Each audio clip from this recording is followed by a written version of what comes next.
Hi, this is Phil, and I'm here to tell you all about the Capes and Lunatics Patreon. Get early access to all of our interviews, including the monthly Chichester chats with writer and comic book legend DG Chichester, new episodes of classic Capes and Lunatics shows, including The Quantum Zone, This, That, or the Third, and many, many more specials, all completely uncensored. Access starts for $3 a month, full video when you pledge $5 a month. Check out the link in our show notes or go to patreon.com/capesandlunatics. Hope to see you there.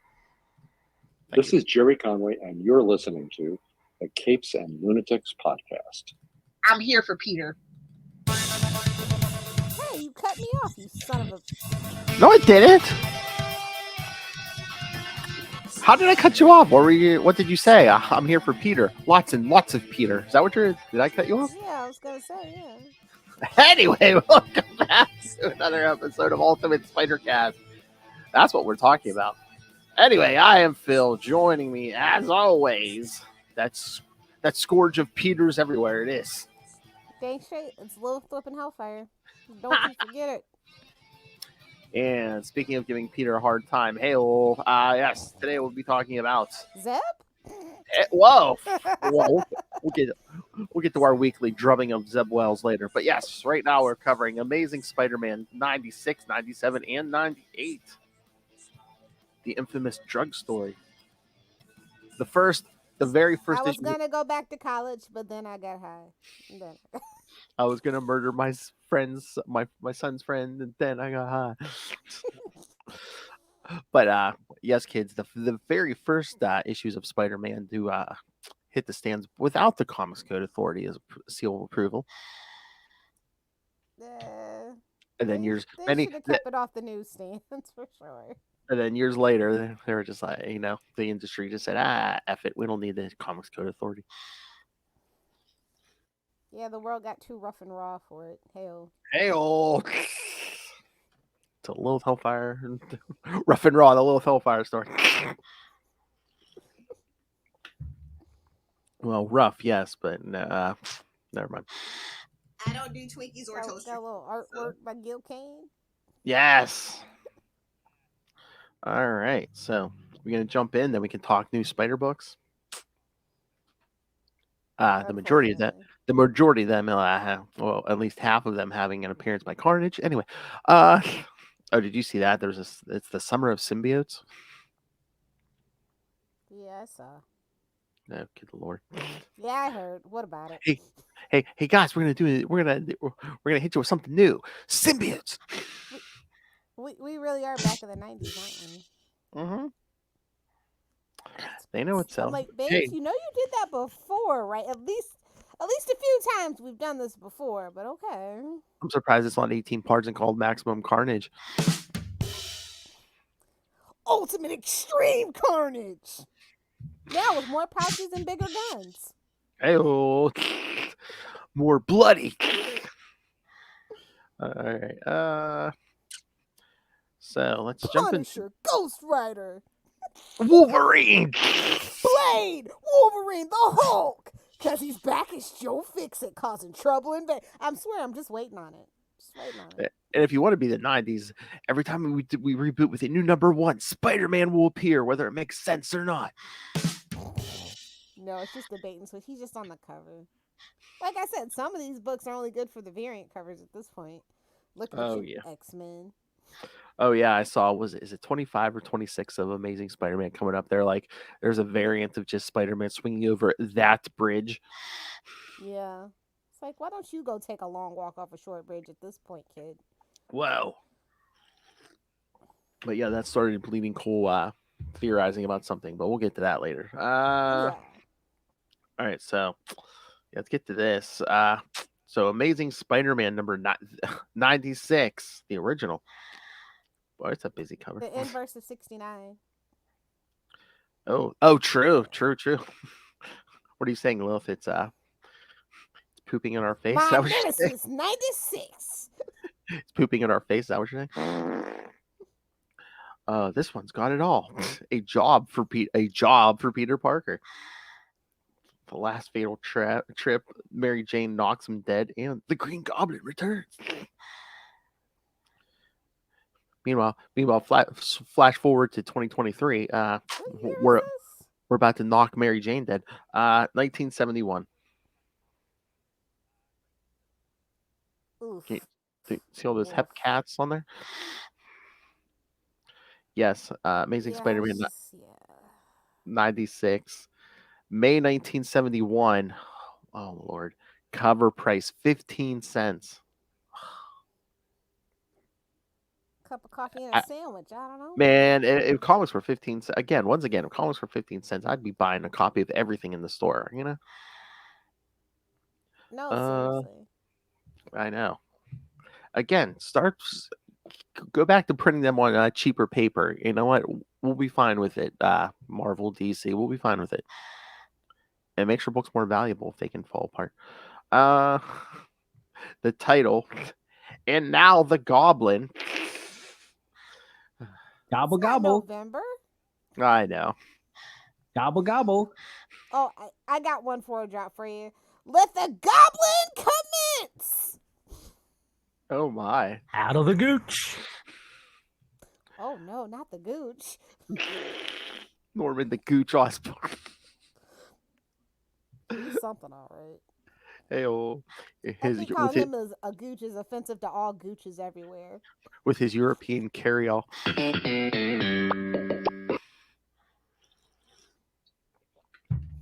All right, so now the Goblin, writer of man purse. That's a right. Purse, if you will.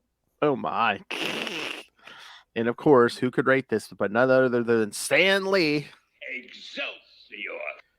Penciler Gil Kane, inker John Romita, so I believe that's senior. Letterer Artie Simic, and of course, Junior was even born at that point. So maybe I don't know. No, because I think Jr. Jr. I think he started penciling Spider-Man in like the early '80s, so he might. So I'd assume he's born by this point. He might be young, but he's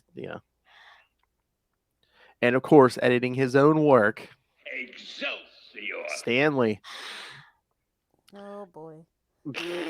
So no oversight. All right. Returning home from England, Peter Parker goes to the Daily Bugle and sells his pictures to Joe Robertson, whose responses to Peter's pictures of Spider-Man in action make Peter wonder if maybe Joe knows of Peter's secret identity. And we'll put that to bed during the Clone Saga when Spider-Man and Peter Parker and Spider-Man are standing 3 in decades later. Daily Bugle office together, and Peter gets all smug. He's like, "What, Joe? You never seen me and my friend Spider-Man in the same room before?" As he's standing next to his damn clone. Return. Too soon, Phil. Too soon. I know. Oh, please. Anything to get him out of limbo. Come on. Oh, did you see that? Another announcement.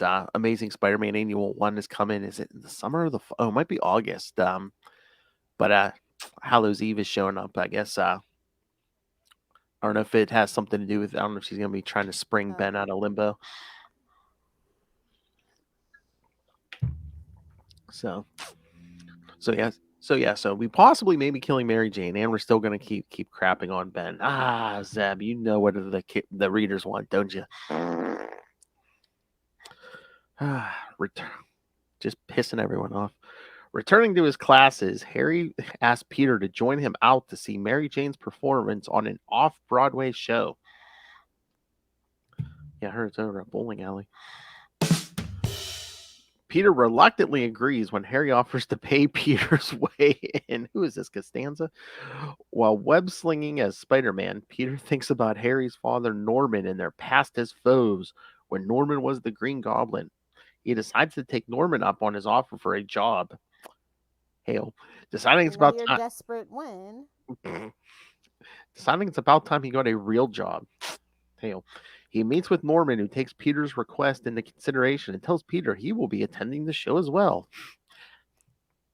He's somewhat of a scientist himself, you know. He's something of a fan of way too young girls for him. Tell me, does she have daddy issues? Hal Jordan? Oh.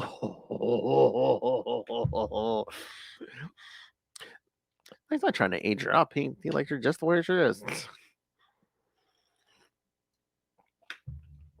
Tell me, my dear, are you at a low point?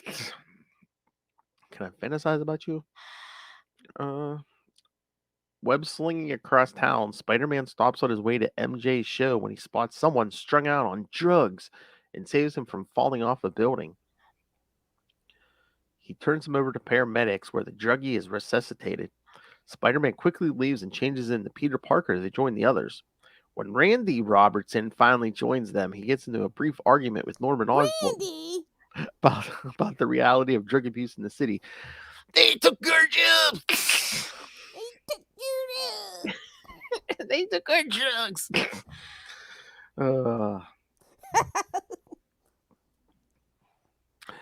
Randy. Has Randy ever been good? This Randy? No. Randy Robertson? No. There's not one good Randy in the world, bro. Sorry if you're just Randy. Sorry, Uncle Randy. You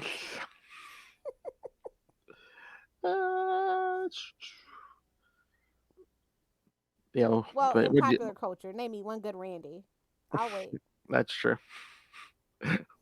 What is it every Randy ends up in a drugstore?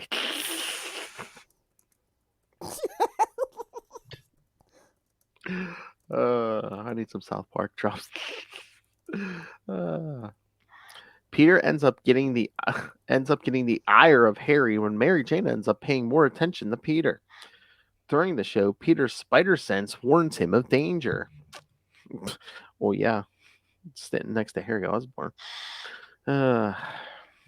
It's ting ting tingalid ting ting tingalid. Slowly becoming aware that Norman Osborn is acting very strange, as opposed to when Harry abruptly leaves with Mary Jane in a jealous fit, Peter decides to follow after Norman Osborn as Spider-Man.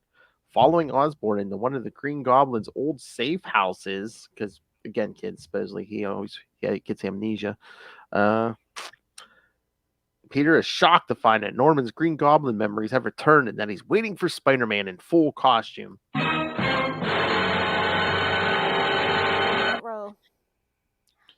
And yes, kids, as I mentioned, the Comics Code Authority refused to give this issue its approval due to the mention of drugs.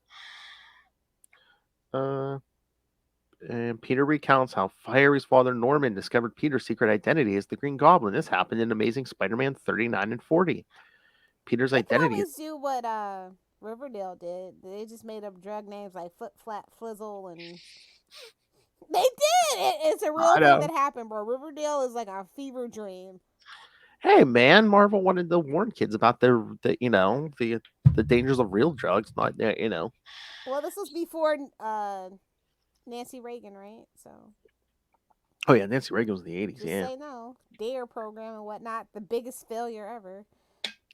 Peter's identity is safe so long as Norman has partial amnesia, preventing him from remembering his career as the Green Goblin. Norman's memory has been previously unearthed. Oh my lord! So the only other time before this Norman's memory came back was Spectacular Spider-Man Magazine #2, which I believe that thing only had 2 issues. They wanted to go on the back for some like 1 or 2 offshoots, and they're just like, yeah, let's live the amnesia for 20 minutes. It's not working out. This format's not working out.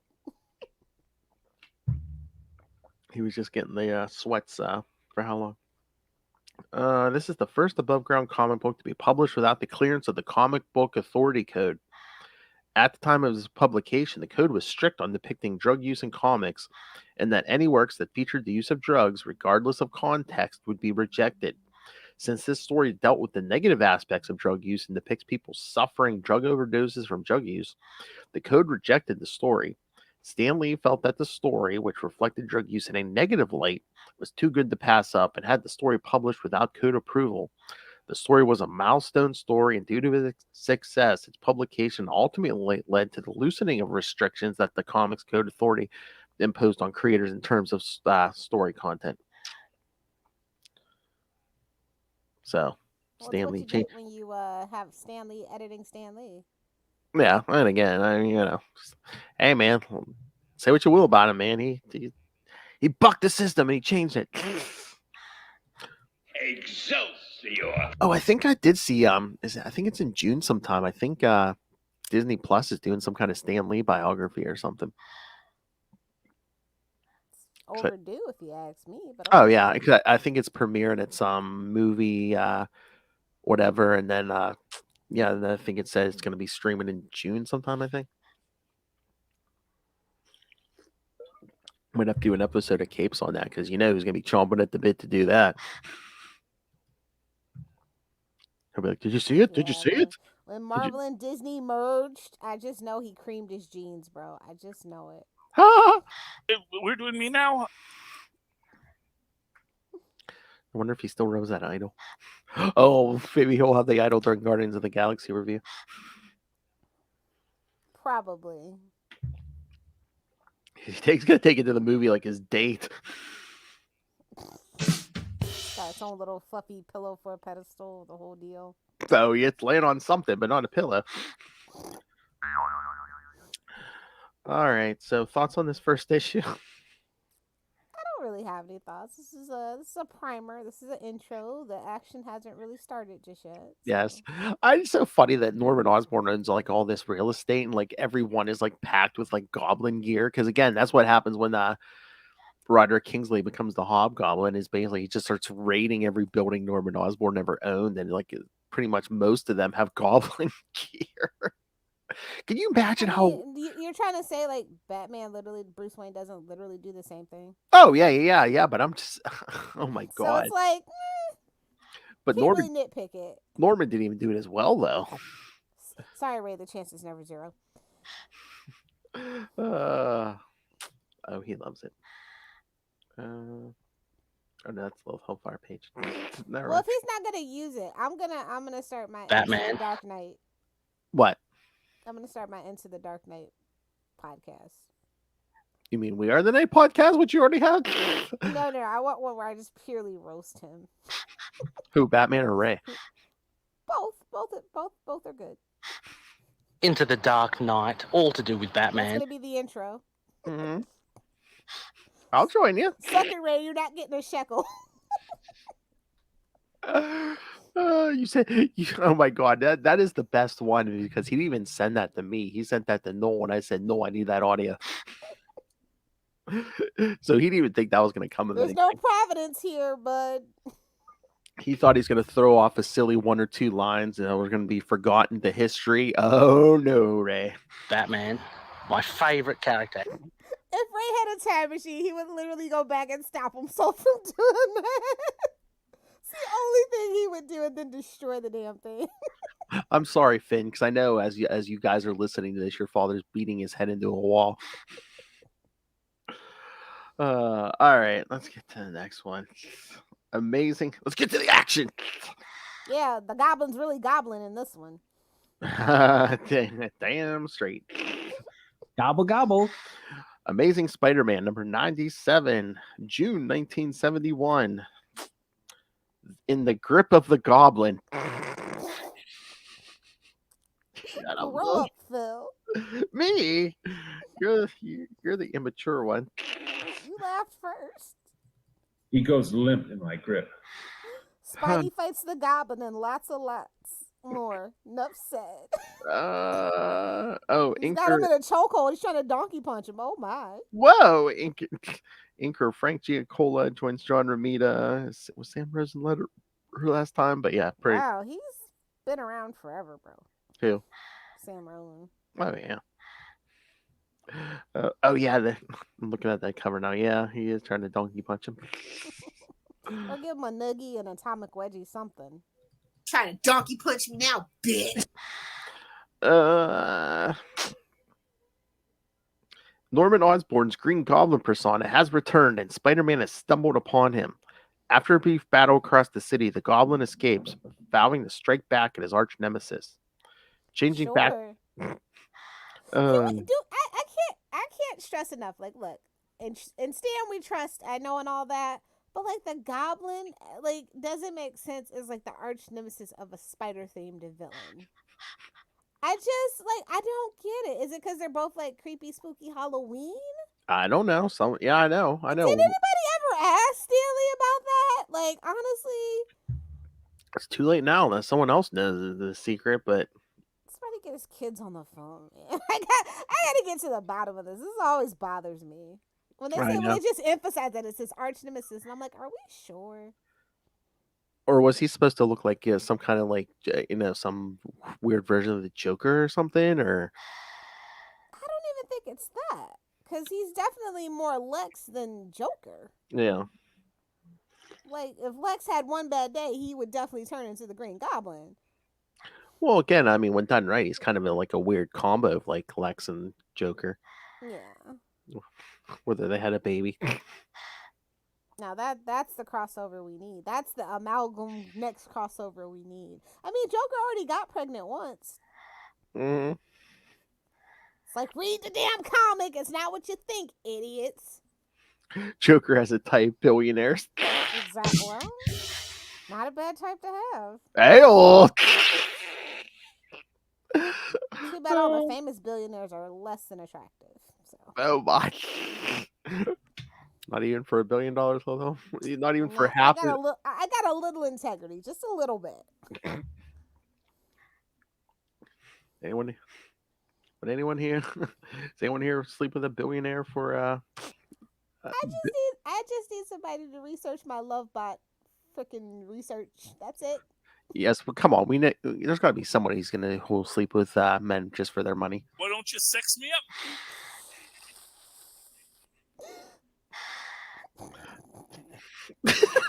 Show him a pole and he'll do something. Show me a pole and I'll dance on it. All right. A pole. Cock-a-doodle-doo. All right. Phil, your ADHD is off the rails right now. I know. Am I supposed to get my medicine soon? So yes, after a quick battle across the city, the Goblin escapes, vowing to strike back at his arch nemesis. Changing back to his civilian identity, Peter worries over that damage the Goblin can do now that he remembers Peter's real identity. Returning home. Well, maybe you shouldn't have gone to him for a job, dummy. Oh my God, no. Saved by the Bell owes this issue money because Harry is so excited. he's popping pills for studying. Like, I just thought about this and I'm like, wait a minute. Oh, please. Oh, please. That is such an old trope. I mean, they did that on Family Ties, I think, in the 80s. Yeah, I know. Not like Saved by the Bell. It's all right. And when you learn that it was supposed to be like heroin or something and not caffeine pills, it just goes, ugh. Damn network censors. Returning home, he finds Harry, who is stressed out over his studies and over the turbulence in his relationship with Mary Jane.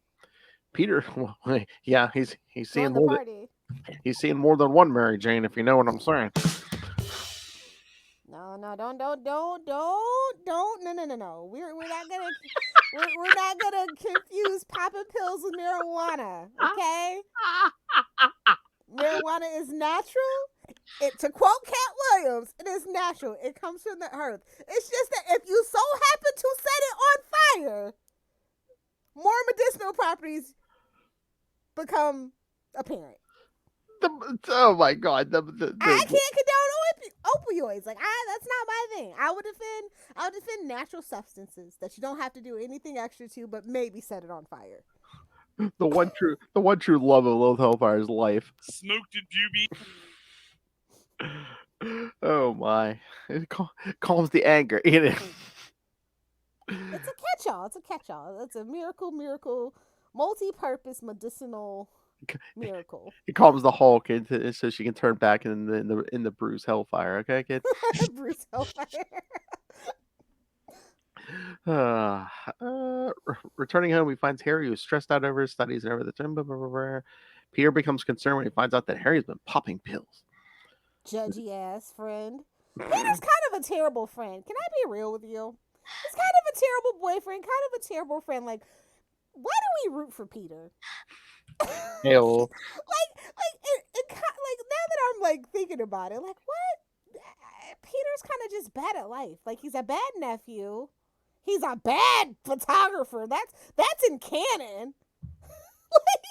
Even though Peter just can't get right, man. Even though he was the original king of the selfies.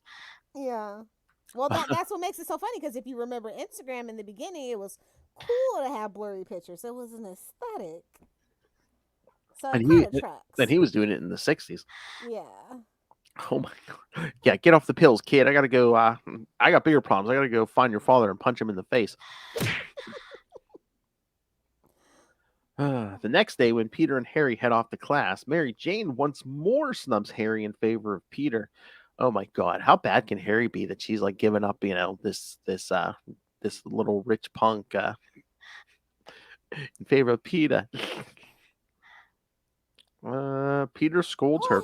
Listen, Harry, sad whistle, freaking Osborne. No personality. I get you. Yeah, like I don't even get why they're friends, to be perfectly honest. I mean, I get why Peter's his friend because he's a mooch. He mooches off Aunt May. He mooches off Harry. He mooches off Mary Jane, the supermodel. Like, let's be real. Yeah, true. A little bit of a mooch. Oh my. This is an older person. It's just like, yeah, why did I root for Peter? Because he's annoying. What's he mooching? I'm ever gonna side with Harry, but what's he mooching off Mary Jane? Superior puss. A place to live that her sugar daddy Bruce got her. Whatever. Shh! Don't say Bruce. I'm sorry, Ray. Peter scolds her for her behavior, but she tells Peter her avoidance of Harry is a long story. Harry, meanwhile, has gone to his dealer and bought more pills. Peter looks for Harry but cannot find him and decides to resume his hunt for the Green Goblin. After he learns of reports of thefts across the city, giving up the Green Goblin stealing, really, bro? Like, it makes no sense. Just make it in your lab, bro. Giving up his Spider-Man, he tries Osborn's office as Peter Parker, but it turns out to be another dead end. Later that day, like, you're gonna give it up, lady? Are we sure this isn't a Frank Miller story? Drugs, women being shady broads. Are we sure? Your mother's a whore. That's right, kids. That job's not going anywhere. You can rest easy, Justin. That job is not going anywhere. Oh my God! You know what Peter said? Your whole family can suck it. Your whole from little Normie to Liz, I kind of that whole clan can really just disappear off the face of the pages of a comic book for like decades, and I wouldn't give a crap. Here's the new drop. Your whole cornrowed family can suck it. Your whole family can suck it. Your whole white man with cornrows family can suck it. Your whole amnesia having escaping the Europe family can just suck it. My fetish is to get touched by a white man with cornrows. Thank you, Peter Parker. Justin Timberlake, circa 1999. Oh dear. Never forget, never forgive. Boy, spend 5 minutes holding hands with my wife in a parking lot, and all of a sudden you think you can poo-poo over her favorite singer. How dare you? Yeah, please don't tell Danielle. I was gonna say you'll never hear this. I was gonna say you think you're scary. You're nothing, kid. All right. Later that day, Harry confronts Mary Jane over her giving him the cold shoulder. Fed up with Harry's behavior, Mary Jane dumps him. Harry returns home where he takes it out on Peter. That sentence taken out of context just feels wrong. No, it is absolutely in context. There is no subtext needed for that. And they were roommates? Oh my. History says they were roommates. Archaeology found used condoms in the bedroom and only one bed. So you do the math. I'm a sucker for a guy with a powerful rod. Controversial hot take: Peter's a power bottom. Wow! Thwip. Well, he was married to a redhead, so I just assume. I don't think I'm wrong. Oh my! I don't think I'm wrong. And then not to mention Felicia. Yeah, I think he is. Sorry to say, kids. Peter tells Harry off, and Harry goes off to take more pills. Poppers? Sorry. Would their couple name be Harry Peter?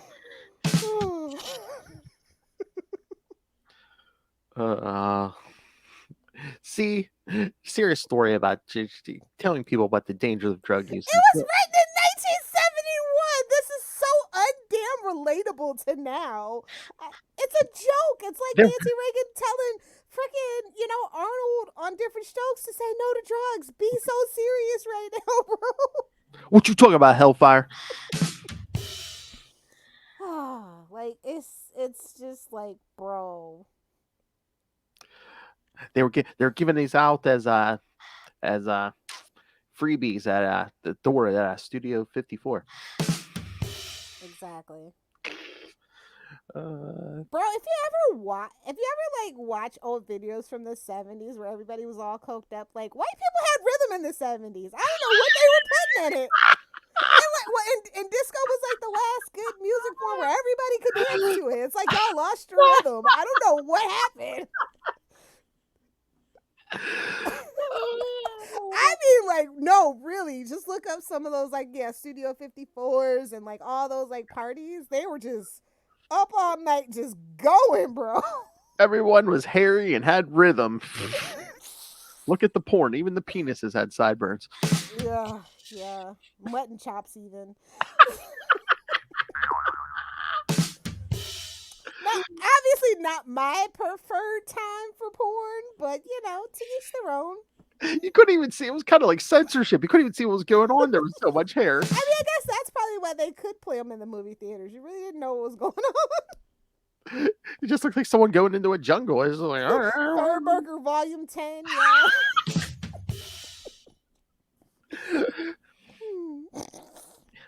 Oh my God! With your favorite. God, am I happy to be a 90s baby? Let me tell you. With your favorite porn star, Amazon Jungle. Amazon Jungle Jim.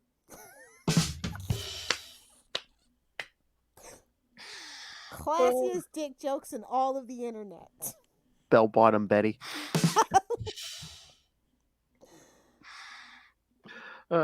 See, and sometimes we class it up and do porn jokes. Pierre goes off for another fruitless search for the Green Goblin. Not comic books code approved. Oh, that should make it onto our logo somewhere. Just looks like a Comics Code Authority logo. It's got like the little no lines, little red circle with the X over it. No taste. This has been found. This no taste. This podcast is rated NC 99. 69. There you go. It's like this has been approved by the Capes and Lunatics Authority, but meanwhile it's like you and me, so of course it's the sturdiest crap. Peter goes off for another fruitless search for the Green Goblin. Mm-hmm. This issue at least had a little bit going for it. Mm-hmm. Oh yeah. A little fight scene, a little drama, a little interpersonal drama. When he returns home, he finds that Harry has overdosed from the pills and needs immediate medical help. Before Peter can call for an ambulance, the Green Goblin appears outside the apartment, challenging Peter once more. Take your son to the hospital! I'm begging you! Wait, no, I'm not. That's the thing. The Green Goblin was even freaked out when he was about to remember he was Norman Osborn. He's like, no. It's like that demon clawing out a Roderick. I don't want to be here! Uh-huh. You can't make me stay! Peter recounts how he lost Gwen Stacy following the death of George Stacy in Amazing Spider-Man 90. Oh man, yes, this is only like 6-7 months after her father died. Can't catch a break, man. Real time. So it probably happened like 2 weeks ago, story-wise. Yeah. Gwen fled to England in Amazing Spider-Man 93. Where they mention her cry baby with a headband. Oh my, where they mention her Uncle Arthur, but we don't see him until the 90s, kids. Which wasn't her real uncle, right? No, it was her father's brother. Yeah. Are we sure that wasn't a horny doombot? Oh no, it was because and then he comes with his 2 kids who his daughter Jill, identical to Gwen, except she had dark hair. Are we sure they weren't clones? I don't know. I feel like that's gonna get retconned one day. He's too bright for the picking, man. Oh, I see you, Zeb Wells. If he kills off Mary Jane. Oh my God! Nobody tell Zeb. Jill Stacy's gonna. I'm joking. Jill Stacy's gonna show up. Oh my God. I'm joking. Nobody tell Zeb, please. This is a joke. Because she's We're still not alive. manifesting. Nobody's used her since like the early 2000s, I don't think, but she's out there. Oh, So. that's right up Zeb's alley, honestly. Exactly. Oh, but there, look, I know all my Spider-Man history. In the story, the drug that Harry is taking is unidentified, but is in pill form. Later in Amazing Spider-Man 121 and 122, he states that he was on LSD. That's not even the best way to take LSD, but whatever. Well, he's an idiot. Come on. Well, no, but he's rich. He would know. I'm rich, bitch. Listen, one thing, I've been around a lot of rich people, especially like a rich boarding school kids. They know their drugs. That's all I'm saying. They know their drugs. Now, are they going to get priced out of their mind by the local dealers? Sure, but they know their drugs and what they want, okay? He's like Michael Scott when he tried to buy drugs to frame Toby on The Office, and they're like the warehouse guys like sold him like salad, like a big bag of salad or something. Can you imagine? I have not sold somebody oregano once or twice in my life. May not. That's the thing. Can you imagine if that was the big reveal? It's like, yeah, Harry thought he's getting high all these years. Oh no, listen. Oregano will get you messed up, man. Not in a good way. No, it's true. It's like swallowing a bunch of cinnamon. You'll get messed up. Or cayenne pepper. It's not the way you want. It'll get you high you'll never forget, bro. You know any things Lilith Hellfire set on fire to see if they would get her high? No. That's what. See, look, listen. I'm a '90s kid. I've always had the internet. My whole entire life, I've always had the internet. I've never had to resort to experimentation that way. I thought maybe you were experimenting on those himbas. Okay. No. Here, sniff this. Waste my time. Here, sniff this. Stay out of my model train room. Wait a second. What is growing in your backyard? Oh, you don't want to know the things I've done. I mean, well, it's not legal where I am now, but it used to be where I used to live. It's not legal where you're at now. No. What? Well, that's not even where the good stuff comes from, first of all, Phil. the good stuff comes from California. All the stuff that dispensaries don't want, that the growers can't sell. That's actually where like all the illicit drugs come from. But like the good stuff anyway. So I'm just saying. Lilith Hellfire's childhood home. Exactly. All right, ready for the last one? I guess. You know what? I was thinking about this the other day. If they had published this now, they would have saved this for issue 100. You know they would have. The Goblin returns. You know. Oh man, I love when they were just flying by the seat of their pants, just having fun, doing stories that came to their head. Stan was just like, I got a good story. I'm just gonna throw it in the next issue, whatever the number is. I kind of miss that. Like, I don't think every 25 issues needs to be an event. Like, I agree. Like 100 issues should be like a big event. That's a great achievement. Yeah. Like the 50s and the 100s, but like 25, you're really pushing it at that point for me. Exactly. Especially when you're like, you have to 69. Now that's a number.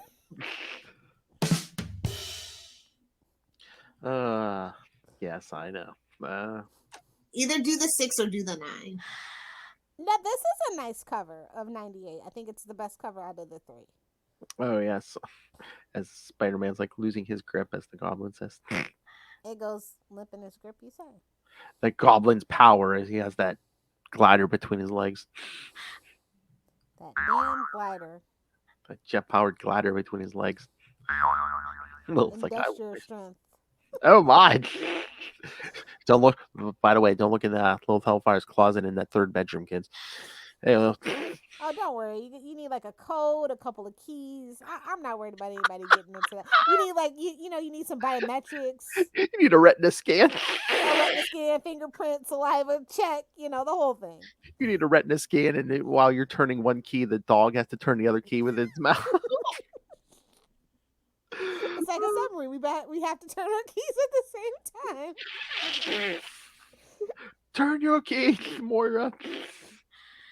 Oh god. Amazing Spider-Man 98, July 1971. The Goblin's last gasp. Talk about holding on for dear life. Am I right, kids? Oh, the Goblin's last gasp. Yeah, that's about right. The Green Goblin has attacked Peter Parker at the apartment that he shares with Harry Osborn just as Harry is in dire need of medical help after a drug overdose. When the Green Goblin tries to attack, Peter tries to get the Goblin to see the state his son is in. The Goblin, not wishing to remember his son, flees. Peter is able to call an ambulance, and Harry is taken to the hospital. So it's not Norman the Goblin doesn't remember; it's Harry don't want to remember. I mean, can you? You know, My their son is relationship has always been odd, and like we've never really explored it. I think the most we've ever explored it, ironically, is in Sam Raimi's Spider-Man trilogy. Right? That's the most we've really ever gotten like in-depth look at their relationship. That's kind of crazy, right? Uh-huh. And then he's just about as father to Normie as Norman was to him, if not worse. Cycle of abuse, you know. Yeah, Liz is no help. She is the worst.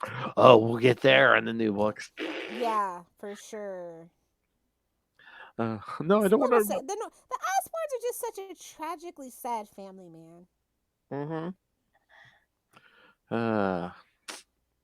I will get to my theory. All right. You know what? During Nick Spencer's run, I thought they were going to be like, "Oh no, Harry was a failed clone of Norman all along." Oh, that would have been even sadder, quite honestly. Really? Yeah, he was rejecting himself. Not too late, fellas. Not too late. Everything in the Spider-Man universe, as far as I'm concerned, until disproven otherwise, horny Doombot or a clone or Betty. Well, I was going to say everything engineered by Betty, but of course, no. Okay. I just came back to me. I had another layer to add to the Betty Brand conspiracy theory. Okay. She had a partner the whole time. Someone else who's been around since the beginning. And who she's been secretly, especially after like the death of like Ned and stuff, and like Flash has let her down. No. Her partner, who she's been in for however many years now in a secret lesbian romance, Liz Allen. I mean, anything for Liz Allen to do something. And She's literally done nothing. Her whole entire character, consistent conception of her character. What has Liz Allen ever done? I'll wait. Besides have Normie, what? Make her Betty's partner, and she's responsible for 50% of the blame for all of this. They wish they could think of something that interesting for Liz Allen. Like, what is even the purpose of Liz Allen? What has ever been the purpose of Liz? Zeb, we can feed you these ideas. You just got to give us, mention Heroes Capes and Lunatics. Cloaks. Yeah. No, come on here, do an interview.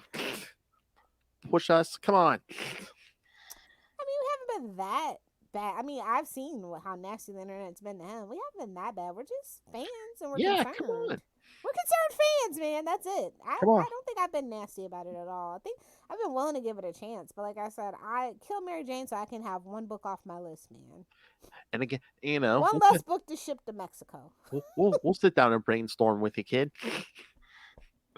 And then just promise us, you and your wife both come on, do an interview with us, and easy peasy. Easy peasy lemon squeezy. Oh Lord. That's why I want the real interview. Yes. Can you imagine? Oh, him and his wife. Oh. Yeah. Yes. I mean, we entertain all types. That'll be good too, because when is that? I think that's coming up in the next couple months. Negan and Maggie, Walking Dead. That was a Dead City or something. Oh, okay.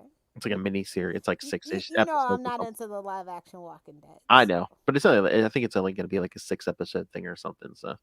Do you think I'd have to watch all the Walking Dead, or can I just watch those? I could probably jump in on that. Okay. I am not interested in doing a full watch of Walking Dead, bro. I know. Oh yeah, we need a Norman Reedus interview too, because his show. I don't know when his show starts. Is it the end of this year or next year? Oh, not Hawkman. What? I mean, not Hawkeye. I don't know if that character evolved, but that's all I ever saw. I was like, oh, there's discount Jeremy Renner. No, he really had to step up after Andrew Lincoln left. He had to stop grunting because once Andrew Lincoln left. All right. Meanwhile, in England, Gwen Stacy begins to realize that leaving Peter behind to move to England was a big mistake, and decides to return back to New York to find Peter and hopefully patch things up. Yeah, England was actually not the best place in the early 70s, like politically wise. So yeah, I get it. And basically, what was she doing over there? Just sitting there sobbing. You know, it's like, come on. Sobbing into her tea and crumpets. Yeah. Seriously, it's like they really didn't do nothing with it. She just sat she's a there. crybaby with a headband. We all know. Yeah, I mean, until they started the last couple years, like trying, with Spider Gwen trying to like do stuff. It's basically just they really didn't do anything with that character. The biggest thing was her death. Classic woman character arc, eh? Oh yeah, in the 60s and early 70s, yeah. See, Jerry's lucky he didn't do that story later on, because I mean, it could have went from did we fridge her to, so it could have been did we bridge her? Yeah. While back in the States, Peter finishes his classes and is confronted by Harry's dealer, who tells Peter to pass along the fact that he has more pills to sell Harry. When Peter calls him a creep, the dealer calls his thugs to beat Peter. Shut up, love. Just beat it. However, Peter manages to easily defeat them with the help of his spider strength. I love what he's like, maybe if I move quick, they'll think it's karate. Beating the dealer into submission. Peter warns him that if he catches the man dealing drugs again, the next beating will make this one seem worse by comparison.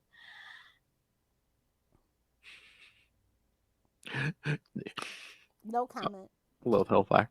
You think if you're going to finish first, next time in a beating, it'll be twice as bad. I don't do Twinkies or toaster strudels, so. While at the Bugle, news of Harry Osborn's drug overdose has reached Jonah's desk. Jonah asks Joe how he's going to present the story in the papers. Joe tells him that he's going to explain that drugs aren't just a ghetto problem, but everyone's problem. To quote Dave Chappelle, maybe I shouldn't. I don't want to get canceled here, but yeah, now that the opioid, or no, actually to quote Eminem, now that it's in suburbia, it's so sad to see, right? Mm-hmm. Everyone's problem. I'm the girl one. Peter, meanwhile, has resumed his identity of Spider-Man and is once more scouring the city looking for the Green Goblin. When he finds him, the two are locked in a battle, which is prolonged because Spider-Man forgot to refill his web shooters. The 70s. Flip, baby. However, he's a young man. That web shooter should always be full. However, if you don't drink enough water, So why Lilith makes her men go dehydrate themselves. I don't do Twinkies or toaster strudels, so. However, he manages to perch himself on the goblin's shoulders and force him to fly to the hospital and look at his... Yes, kids. Look at your boy! It's your baby boy! Yes, kids. He forces Norman to do what he says after he wraps his legs around his head. I mean, that's an appropriate course of action. Hey-oh! Generally gets people to do what you want, honestly. Hey-oh! Is that your final statement? Can't confirm. Does work. Can't confirm that.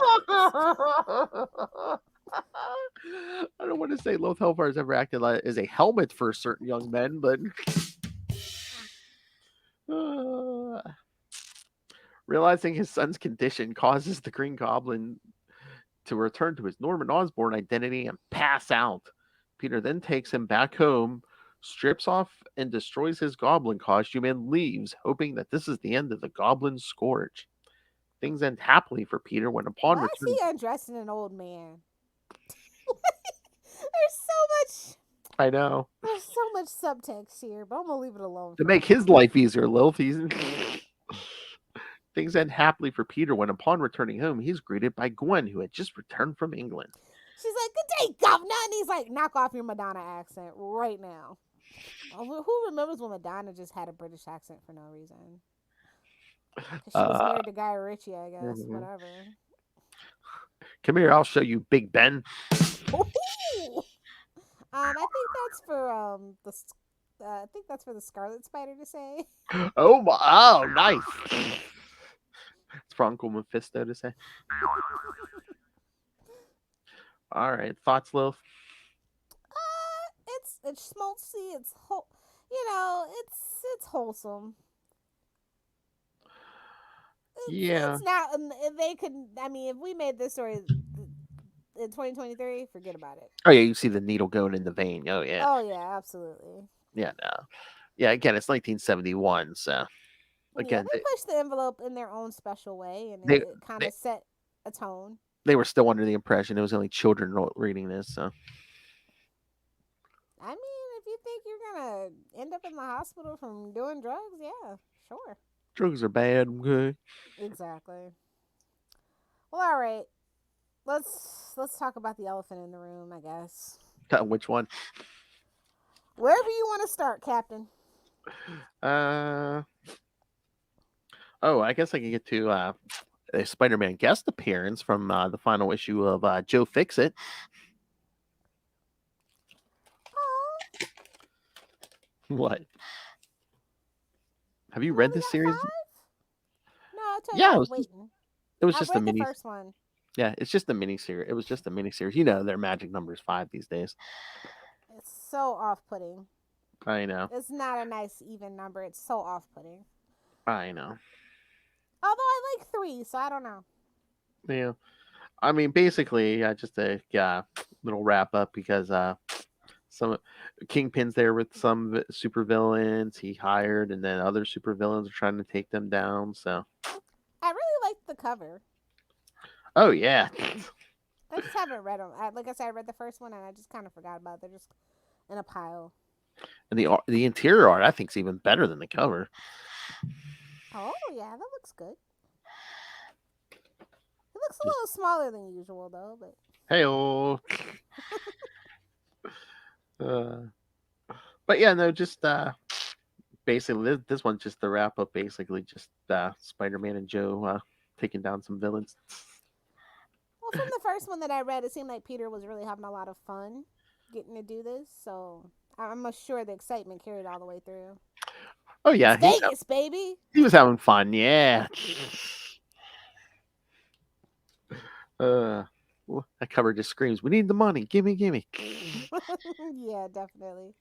But no, I liked it. Again, I'm a big fan of Joe, and again, it was written by Peter David. So, of course, Joe's voice is there, and it's all good. It's all good. I did have a question. What the hell was Spider-Man 2099? Like, what is this? Is this another crossover thing? Dark Genesis? No, I think it's another mini series because Okay. like there was one a couple months ago by Steve Orlando who wrote this one where basically they were. I don't do anything. Yeah, I know. 2099. And basically, like that one, the last one was pretty much introducing like a bunch of new 2099 characters and stuff, and then this is kind of like Are they getting ready to do like do they have like a 2099 cartoon or something? Like, because there's so much push for 2099. Well, he's showing up in Across the Spider-Verse, so. Okay, but just that character. Like, who cares about the rest of 2099? I know, but I guess they're just trying to build the brand back up a little bit, I guess. Because, yeah, I know. I saw a Funko. I was like, oh, I need to have that. Okay, Lilith. Jeez. I said Funko, not 20-some. Never mind. But yeah, no, it's just I'm just. I mean, maybe it's just because of his health, but I'm just like, why wouldn't you go back to Peter David for Spider-Man 2099? He's probably busy. He's got a lot on his mind right now. Probably, yeah. But and again, we're kind of like bringing in new symbiotes and stuff, and I will say that Carnage Reigns Alpha is not bad. It's not bad for a Carnage book. Oh, yeah. yeah. Carnage book, it's not bad. I feel like we might get back to basics with Carnage. Oh, Carnage Reigns Alpha. Yeah, because how do you feel about that with him versus Miles? I mean, it made no sense, but it's fine. Cash grab is cash grab, babes. And I mean, I kind of liked it. It's good to see Cody Ziegler getting work at least. Yes. And I mean, I did kind of like it because it's like, Miles is back like street level, and he's not hopping the multiverse and stuff. Yeah, although the armor. I don't know how I feel about it. What armor? I mean, they're trying to bring back the King in Black, but it's like, babes, that's the best thing you ever did, and you're ruining it. Yeah, I know. And what do you think of the Scorpion? Laughed out loud. I was like, see, this is what I'm talking about. It's a cannon fight. We need cannon fodder stories, man. I know. That's why I said it's not bad. Look, it's not bad. Is it an absolute cash grab? Yes. Is it funny? Yes. Is it an okay story? Absolutely. I know, and it's just like we're just trying to pump up sales on certain books. Miles Morales, Carnage, Red Goblin. You know, I see for what it is. You know, I'm not 8 anymore, so I see for what it is. But it's okay. Like I said, it's not bad. Not But bad. yeah, that is well. Cult That is of Carnage, however. what? That Cult of Carnage. Yeah. Number 1. Oh my god, that was awful. Because once again, kids. Liz Allen. That's right. And another member of the Osborne clan has their own symbiote now. I just wanted to puke. Basically trying to do flashbacks, tell her and Harry's love story. It's like, really? They didn't even have a love story. She got knocked up by a rich guy. End of story. Like, we all know Liz Allen's a gold digger. Like, be for real. It was part of her insidious plot with Betty Brant. You know what? Anything to make this lady more interesting. She has been like just an absolute freaking dot of a plot, man. And Normie, you can't take my father's goblin weaponry. Sure you can. Oh, Lord. Edge of Spider-Verse, poor Carla Pacheco. Like, she had fun, but like, what is the story? I've been out on the Spider-Verse stuff for a while. I'm just like, dinosaurs, babe. Dinosaurs. That's a cash grab. We're gonna slap the variants, dinosaur variants. Ooh. All right. You know what? Like, babes, Moon Girl and Devil Dinosaur are right there. So if I do check it out, that's the only thing making me check it out is Carla Pacheco. No, yeah. The story is totally just like goofy as heck, and that's just kind of been the edge of the Spider-Verse, I guess. I mean, God, it's very much giving all ages, which I was kind of shocked by, considering it was Carla Pacheco. So, I know. I was like, oh, okay, but it's literally Spider-Rex and Venomosaurus, so I'm like, okay. Yeah, I don't know. It just seems like we're watering down the brand more and more, and it's like we gotta. They did this for Funkos. They saw that Deadpool Dino thing, and they're like, "Let's do that, but with Spider-Man." Oh no, it's like, oh, how can we also, get something else going where we venomize every character? I know. Multiverse. Yeah. Oh, please. Oh yeah, they love the multiverse for merchandise, Marvel and DC. Come on. DC's not as bad on merchandise. No, that's the flash hits. Even then, that merch for some reason has been just going on sale left and right in different places. So before the movie's even out, although it's supposed to have been out, Yeah, I know. Probably why. I saw a little bit. Same thing with the Eternals. Well, I mean, there was a little bit. I mean, we did see Flash Funkos, remember? Yeah, but when I go to look on like Target, like on the actual website, and stuff like that, like some of that stuff's like clearance price. Well, yeah. Well, maybe they're waiting to release more until closer to the movie, or waiting for Guardians of the Galaxy to die down. God, Guardians of the Galaxy, that is the worst merch I've ever seen. I am not tempted to buy any Guardians of the Galaxy 3 stuff at all. Just like I wasn't tempted to buy any of the Eternal stuff. It just looks awful. I swear, there's that Eternal stuff is still haunting the stores. Yeah, in the smaller markets for sure. That's where it usually gets pushed off to. Mm-hmm. Every time I see it, I'm like, you're not gonna give that stuff away unless it's on sale for give it to freaking Toys for Tots and call it a day. Jeez. Although I wouldn't want the kids to have to be dealing with that either. I want them to have good stuff. They'd rather play with a stick at that point, kids. Anyway, we still got a couple more books to talk about. Well, did you get Spider-Man 8? I did. So what do you think? That's really not much to say, man. I'm gonna be real. I mean, Peter still has some of those memories from when reality was rewritten, and Lord, and we're It's still. pretty bad when we're preferring the Dan Slott. Oh, especially me. Zed. Yeah. Yeah. Yeah. Oh, yeah. I mean, I have my issues with Dan Slott half the time, but yeah, I'd rather this was the main book than Zeb And Wells. it's not just the art Bagley, the art by Mark Oh, yeah, Bagley. no. Like honestly, the story is just a little bit better. Even though we're still teasing Spider Boy. I mean, it's a joke. It's gonna run its course. It's a joke. You think? You know, Dan Slott does a lot of that really silly stuff. That just for like clicks and views. Definitely, this is Spider Boy's for clicks and views. Obviously, Spider-Man is not a sidekick kind of character. It's just not. Is that gonna be his Jimmy Olsen? No, no way. No. No, that's gonna get written out of history real quick. And speaking of cannon fodder, kids, the return of Elektra. Oh,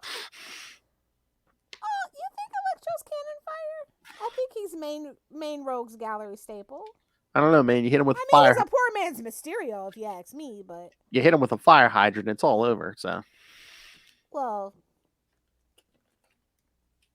I mean, Sandman, you just vacuum up. So, I mean, either way. Spider-Man's Rogues Galleries are freaking absolute riot. Like, you can't, like a rhino, an octopus, you got a scorpion, a shark. Like, come on. Come on. Yeah, but at least Rhino's like an animal version of the Juggernaut almost. Almost, but not quite. I know. But yeah, just suck up Sandman. Suck. Yeah. Hydro and Sandman make freaking what? Swamp Thing? Mud pass. No, I mean, written well. Be serious. Like his Rogues Gallery is a joke, so. But yeah, his arch nemesis is a goblin. Make it make sense, bro. But just discussing it here, I mean, it's like, yeah, that's what we're missing in the main book for the longest time. Cannon fodder. Yep, I'll say it until I'm blue in the face. Remember those early '90s comics? You know, he'd swing by, punch some cannon fodder. Stop a bank robbery. Punching cannon fodder. Remember that Spectacular Spider-Man we did way every back? Christmas we just let a lucky criminal go. You know. Remember that Electro vs. Shocker story? I mean, yes, I do. Hilarious. You know what it is? I feel like nowadays comic book writers are taking themselves way too serious. Oh yeah, that's what I said. Every story has to be like the end of the world or something. It's like, no. Just some loser fatigued that way. Like, I'm so sick of that. Some loser trying to pull a heist and Spider-Man has to swing by and punch him in the face. That's fine with me. You're spinning listen, when you commit a crime in Marvel's New York, like you're just spinning that roulette wheel of what hero is gonna stop you. Oh, that's definitely Russian roulette, because it's like, yeah, if Spider-Man swings by, it's just gonna punch you in the face. But if you pull like Ghost Rider or like Wolverine, or we're getting a cosmic burn, my friend. Or hell, Frank. I mean, they ain't a mercy bullet no more. I'll tell you that. No, especially these days. No, he'll chop your head off these days. Daredevil's got all that pent up sexual frustration from being in prison, so I know. Don't let it be. Don't go to Harlem. Just saying. Anyway, yeah, I mean I liked 8 for the most part, like better than the main book. Oh yeah. Oh, the theory I saw, Bleeding Cool has this theory because I guess because the variant cover of Spider-Man swinging over the bridge is that the whole Mary Jane thing is a red herring. Get it? What is this? Scooby Doo? But no, for the 50th anniversary of Gwen's death, you know, since Norman's all reformed now, Norman's going to sacrifice himself somehow. So, for what purpose? I don't know. Maybe to save Peter or Mary Jane. Who knows? But nah. But I'm like, do we really need redemption for Norman? He just got back, so it's like, well, they did try to make the Gold Goblin a thing, so. Yes, but it's like it's kind of dumb. He's up there with Ock, as like he's done horrible things to Peter. Do we really want to give Norman? Oh, well, again, it's Zeb Wells, I guess. But it's like, do we really want to give Norman redemption? I mean, this man has done. He killed Gwen. If anything, Harry needs redemption, not Norman. Exactly. But they don't listen to the fans anymore. That's also another problem. Although, is this just a whole, you know? You think maybe Otto got some redemption during Superior Spider-Man, so like, oh, we're gonna redeem his other arch nemesis. I mean, and Venom's basically an anti-hero now. Who's asking for that though? Like, who is a Norman Osborn fan? I will effing wait. Well, that's the thing too. He is the man that we are literally bred and born to hate. There should be we don't, at least I don't, at least the older fans don't want Norman to be redeemed. It makes no sense. And again, too, it's like Spider-Man has the best rogues after like Batman and the Flash, and it's like, why are we neutering all the big guns in his rogues gallery? Well, it's the Loki effect, the MCU Loki effect. Yeah. I mean, I'm gonna be real with you. Marvel's never really had the best villains and villain motivations. For me personally, anyway. So it's just like, yeah, keep watering it down. I don't care. But it's like he has the best rogues gallery at Marvel, and it's like, why are you neutering? No, he doesn't. Why? That would be the X-Men, my good friend. Okay. It goes X-Men, Daredevil. Oh, you're putting Daredevil's rogues above Spider-Man's. Bro, give me the Owl. Bro, yes, give me Bullseye over Electro any day. That's comparing apples and dumbasses. I'm just saying, like, I think that Spider-Man's rogues galleries are absolute clowns. Like, it makes no sense for his rogues galleries. Well, that's like, kind of the point. Like, whereas Batman, like, they're all like a reflection of some form of like his personality or something like that. X-Men is just like, we're going to space, or we got Mr. Sinister, or Daredevil. For the most part, when he's on the street level, his street level stuff's really good. I mean, Kingpin is just absolutely the perfect nemesis for him. I really enjoy that whole thing. So, well, again, Norman is Peter's punishment for being a gold digger for being friends with Harry. Maybe. I've literally never figured out the point of Norman Osborn. Like, I don't get it. Again, that was the big thing that I think he's my least favorite Marvel villain, to be quite honest. That was like the straw that broke the camel's back, because Stan and Steve Ditko, that was their big argument, is like who's going to be the identity of the Goblin, and Stan wanted it to be someone personal, and Steve Ditko was like, no, just make him a. I mean, for Spider-Man, like, it didn't need to be personal. No. I mean, basically, crime is his thing because of what happened to Uncle Ben, so it doesn't need to be personal. I was gonna say, if it was one of the movies, the Green Goblin would have been the guy who killed Uncle Ben. Well, we kind of did that with the Sandman, but I that's know. not my business. That's a sore spot. I hate when movies have to do that. It's like, oh, the Joker killed Batman's parents. It's like, really? Bro, even when I was as a little kid, and I'm just like, why did they do this?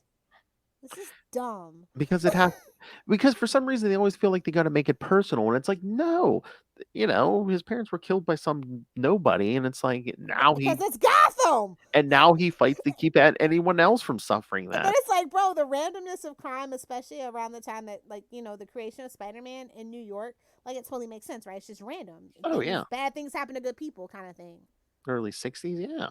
Yeah, so, like, that brings us, like, right back around to, like, why did Jeff Johns have to make Barry's backstory so tragic and Thank you. I was about to go there. That was literally just, like, for shock value, right? Like, heroes can't be good people for the sake of being good people anymore, which is why Superman, to bring it all back around kind of to our most recent thing, can't survive in this world anymore, because he can't just be good for the sake of being good, especially since he's from another world. Yeah, exactly. Thank you. You hit the nail right on the head. It's like, yes, that's why modern fans have a problem with Superman, because anymore, any other superhero we give people, it's like, oh yeah, his such and such's parent or uncle or whoever or girlfriend was killed by the main villain. It's like, no.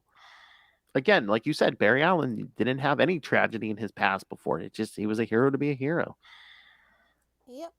So yeah, I mean, it's a cultural shift or whatever, but I don't think that it's not a good something one. that the fans actually wanted. It's just something that the writers think the fans want, I guess. And I hate when they keep doing prequels and stuff and like making the universe smaller, where it's like, oh, well, such and such, Again, it's like, I think Wolverine's met everyone's parents, including Peter's, in the past. So it's like, yeah, doesn't.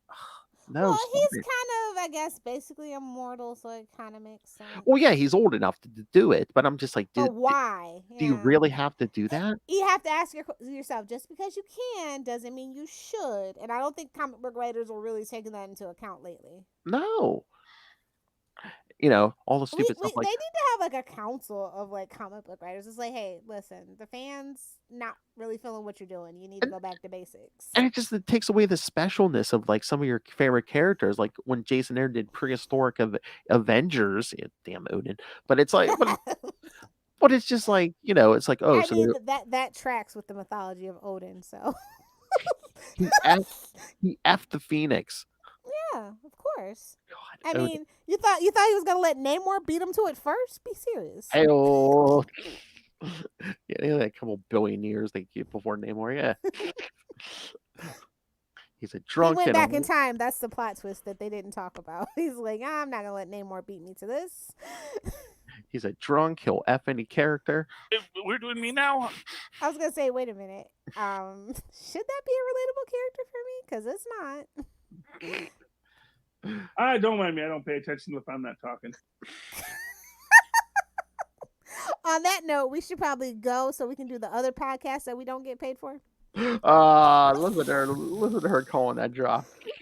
Okay, let's actually do the podcast that we get paid nothing for.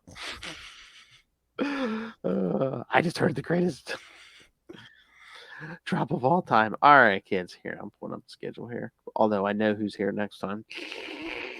It's the Bad Babysitters Club, isn't it? That's right. All right. I know it ain't me up at bat. Hey-oh. I've done my time for me. Ray says, don't say that, please. All right, kids. So, yes, next time, Ray and Dave will be here so we can cover Ben Reilly's appearances from Spider-Man Team Up number 5 and Spider-Man Unlimited 14. Ugh, have fun. The penultimate episode of our 90s journey. So, well, you might as well just wrap it up then. In June. Well, we're gonna do the last of them in June, and then starting in July, we're gonna get into Kane's Scarlet Spider series from 2012. Oh, I don't think they've read that either. So, digging deep, my friend, digging deep. Next thing you know, you'll be doing Carnage. Well, we're gonna do the Kane series, and then eventually, I know Ray wants to get to Peter David's, the Scarlet Spider series he did in 2017 or something. Oh yeah, you gotta. Like I said, you're digging deep. Clone Conspiracy. You're gonna hit the bottom of that well pretty soon, there, bud. If Ben Reilly appeared, we're gonna cover it. Damn it! Oh Lord, it's gonna turn into the Quantum Zone, isn't it? It's under the Spider-Man brand. It'll get views. Shut up, love. I'm not talking about they're just like scouring the freaking universe for every appearance.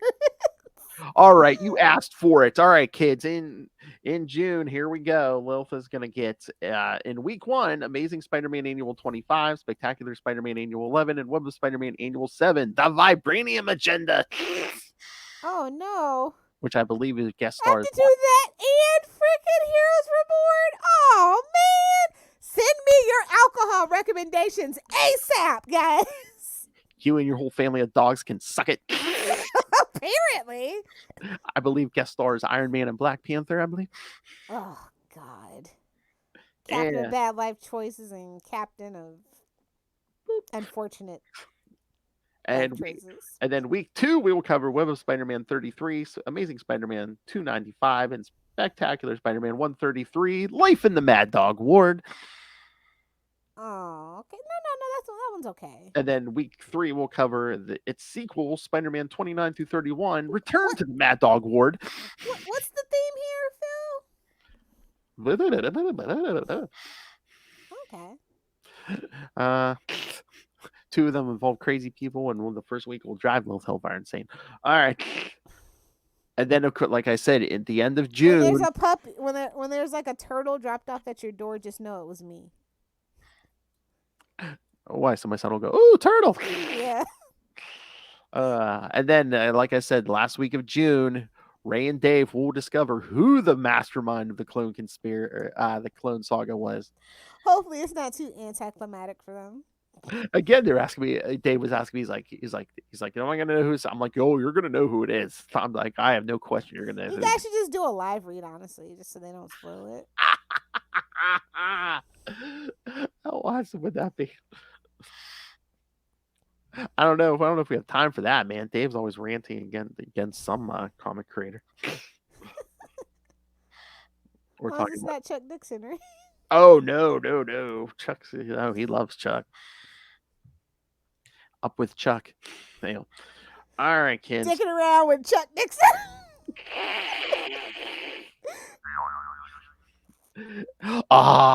Where were you? Oh man, our show could have been Chatting with Chichester. Rebrand. I say we can ask him, like, whatever. Oh, can you imagine? We just got to get Maz to do the Chichester chats. Bing. You should totally ask him. Be like, hey, can you do me a favor? Chat with Chichester. I got the good mic out for you guys. All right, kids. So, yeah, send us your thoughts. Email us, CapesandLunatics@gmail.com, or call the voicemail 614-382-2737. That's 614-38-CAPES. And remember, you can find all things Capes and Lunatics, episodes, social media, merchandise, the Patreon, which you have to subscribe to, because May, June, July, and August, Lilith Hellfire will be forced to get drunk and review Heroes Reborn. If you want to see me get tortured. Oh, wait, I shouldn't say that. Actual literal torture porn. She's going to be up on the rack and everything, kids. No, I shouldn't say she's forced to drink. No, she's forced to review Heroes Reborn. The drinking is her idea. Yeah, exactly. It's my coping mechanism. Don't judge me. Oh, you know what you should do? At least the first 2 episodes. One of them you should drink. The second one you should take your medicine and see which one makes it more tolerable. Science! I think I got some ayahuasca laying around. Might get my Grant Morrison on. She might crap her pants, but Heroes Reborn might be tolerable. Although Heroes Reborn might make her crap her pants. That's just gonna make me throw up and cry and slide down a wall. That's all. That's what happens when she dates anyone over 30. Anyway, all right. So, and again, if you want to talk to Lilith Hellfire, she's not on the social media anymore, so suck it. You can be my friend on Facebook. I check in about every 2 weeks. I can approve your friends requests. Just don't be creepy or racist, and we're fine. And you can have all the unlimited dog pics you want. Oh my! Either do the 6 or do the 9. Oh, you don't want to know the things I've done. It's all rape and murder. I'll tell you that. That's in June. What? Oh. No, I don't know. I don't know what she's doing in September when she's taking her vacation, but oh, you don't want to know the things I've done. It's not a vacation, it's work stuff. You know, the job that pays me, Phil. Oh. I'll be happy to quit that job whenever this thing starts paying. Me too. Oh. You know, when she murders for hire. Anyway, her job. All right. Thank you for joining. International assassin. Thank you for taking this trip with us, kids. This thwip with us. That's right. And again, kids, yes, come back next week. The boys will be here for more Clone Saga. And then in 2 weeks, Lilith is back for the Vibranium Vendetta. But until then, swing on back. Thwip. Don't let it get in your eye. I'm high. I can't remember how the thwip.